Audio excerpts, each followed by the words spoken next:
ल हामी चाहिँ आज चाहिँ एक्टिभबाट प्यासिभ बनाउने हामी पढ्छौँ है। एक्टिभमा चाहिँ हाम्रो फर्मुला के छ हेर त यहाँ सब्जेक्ट प्लस प्लस अब्जेक्ट भयो भने एक्टिभमा त्यो भयो भने हाम्रो प्यासिभमा चाहिँ के बनाउँछ हामी अब्जेक्ट प्लस प्लस बाइएजेन्ट गर्छौँ र verb to subject plus object भयो भने चाहिँ हामीले object plus was were plus V3 plus by agent गर्छौँ है। was were गर्छौँ अनि V3 गर्छौँ र हाम्रो फर्स्ट क्वेशन चाहिँ हाम्रो के छ त भन्दाखेरि ए को छ र हामी चाहिँ he she र it are भने चाहिँ हामीले के लाउँछौँ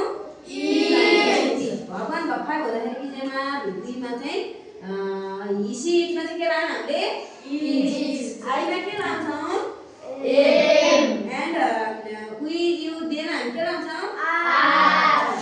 फर्स्टको क्वेशन हामी गर्छौँ। यसमा चाहिँ के हुन्छ त हामीले पहिला सुरु which we write first with rice yes object rice is object so we can write first yes so we write rice and then it rice the pronoun of rice is it yes or no so we write which we use is MR which we use is rice is then we write then we write V3 के हो यसमा V1 कुन हो यसमा which is V1 भगवान कुन हो which is भगवान it हो हैन V1 हो it V1 भनेपछि V3 बनाउँदाखेरि it on हुन्छ हुँदैन it on by अब I लाई के बनाउने me यमी अब यसमा अब्जेक्ट कुन होला भनेको यसमा अब्जेक्ट लेख्नु पर्यो अगाडि यसमा पनि हेर त अब्जेक्ट प्लस एना प्लस V3 प्लस बाइएजेन्ट लेख्नु पर्यो। अब यसमा अब्जेक्ट कुन हो एनिमल्स हैन हो एनिमल्स अब्जेक्ट एनिमल्स भनेको प्लुरल हो के नि हो यसमा चाहिँ प्लुरल भएपछि आर लाग्छ लाग्दैन हो एनिमल्स आर अनि अब हामी चाहिँ के लाउँछौँ V3 युज गर्छौँ भाइ अब V3 युज गर्छौँ V3 चाहिँ किलको V3 के हो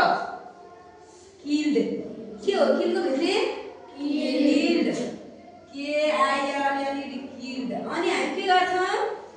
बाइ के गर्छौँ बाइ अब टाइगरलाई हामी टाइगर है लेख्छौँ अनि यसमा यो मी भनेको चाहिँ हाम्रो के हो त यो सब्जेक्टिभ प्रोनाउन हो अब्जेक्टिभ प्रोनाउन हो सब्जेक्टिभ प्रोनाउन आई भए के हुँदो रहेछ अब्जेक्टिभ प्रोनाउन मी वी भए के हुँदो रहेछ अस यु भए यु दे भए दे ही भए ही सी भए हर इट भए इट्स यसरी हुन्छ। अब यसमा हेरौँ people speak English all over the world भन्दाखेरि चाहिँ के बोल्छन् त भन्दाखेरि चाहिँ के बोल्छन् English so we can write first object अनि object कुन हो त English is an object in this sentence yes or no yes so we write first English